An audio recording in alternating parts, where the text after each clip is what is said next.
can't spell success without you. PowerPlan Project presents Back in the Kitchen. Honey Roast Gammon. Healthy, low in calories and extremely low in saturated fat and carbs. Hello there, and welcome to Back in the Kitchen. Today we want to have a look at roast gammon, and in particular roast gammon with honey. So this is an ideal meat for your Sunday roast, and also can be used for Christmas when the family comes round. It's nice, quick, simple, easy, but we're going to cook it with a twist to make it just that little bit more healthier. So having a look at the supermarkets, and in our local area, I'd have to say that would be the Iceland version with honey, which is a very nice piece of meat. It's about £3.50. You get 700 grams. It comes with an honey sachet, which is it is rather nice.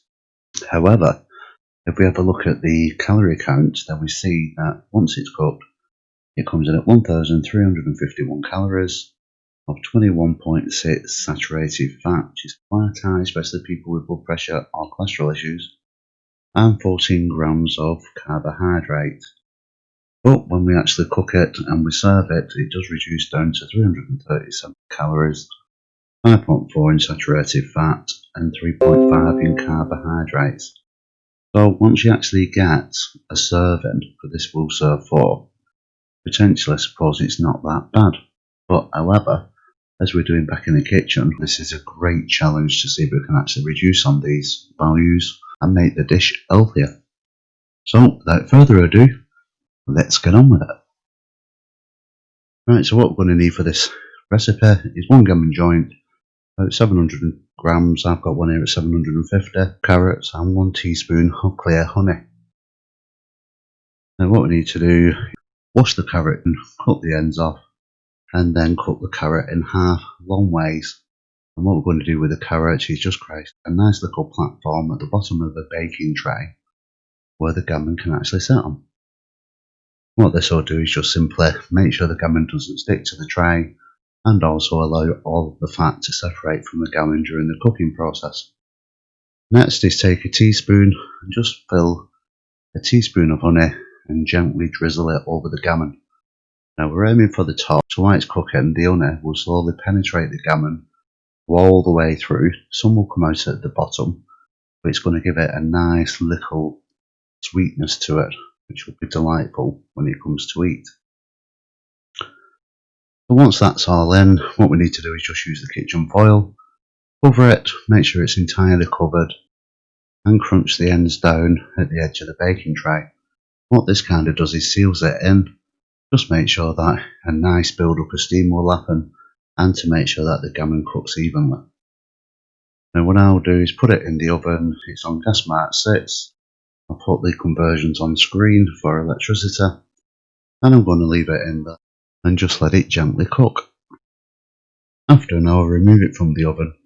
Be careful when removing the kitchen foil, it will release quite a lot of steam and we don't want to burn ourselves. So be very careful, let the steam release. What we can see there is that the gammon is still on the carrots. All the fat is now at the bottom of the baking tray, which is making this far healthier. At this point, if we actually weigh the gammon, we discover that it's now gone from 750 grams to 529.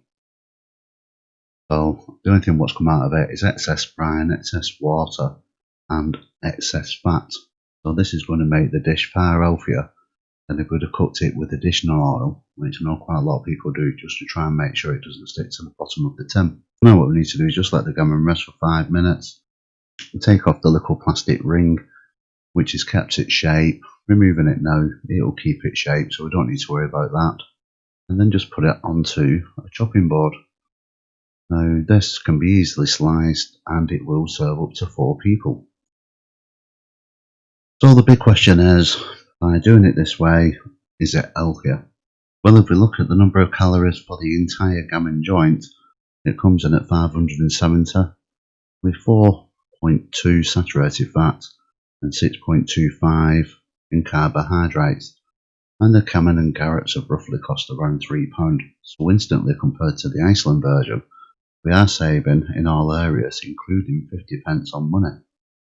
However, if we actually look at this per person, it's 142 calories, 1.06 in saturated fat, and 1.56 in carbohydrates, and it costs around 75 pence per person, which is really very good for saturated fat. So it's very good for our cholesterol issues or people that are suffering from blood pressure, and it's equally very good for carbohydrates, just being at 1.56. So if we have sugar levels of diabetes type 2, this will be really good meat to actually enjoy and not worry about if we're irritating our conditions, because it simply won't. Now, I've ever compared this to the Iceland version. The Iceland per serving was 337 calories, they're down to 142. That is nearly a 200 calorie saving, which is massive. The saturated fat gets reduced from 5.4 to 1.06. Once again, a huge saving. And at 5.4, that's quite high in saturated fat, I would say, for one meal. But at 1.06, it just takes the worry. If you've got the cholesterol issues, it just takes the worry away. And the carbohydrate at 3.5 for Iceland, 1.56. We could argue either would be very good for diabetes type 2 or sugar issues, but the reality is we're still having 50% less. We are reducing it from 3.5 to 1.5. So that's over half less carbohydrate, over less half of the sugar that could enter your body just by doing this simple switch. So there we have it. So once again, the kitchen version has actually beat the processed version. My only tip will be have a look at brand versus brand when you're selecting your gammon joint, because they can vary quite a lot in calories. So it's better off going for a lower calorie version. Equally, you can look at it in saturated fat and carbohydrate. Go for the lower version. Go for the better version for your health needs. And you'll be able to have this on a regular basis, simply without the worry. So that's it for this video. Thank you very much for watching. Don't forget to like and subscribe, and like on Facebook. And we will see you soon.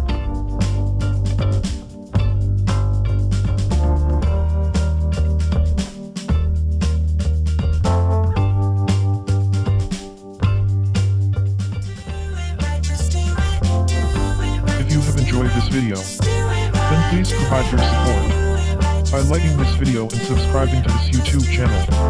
If you are watching on Facebook, then please like and share this video with your family and friends. And as always, thank you for viewing.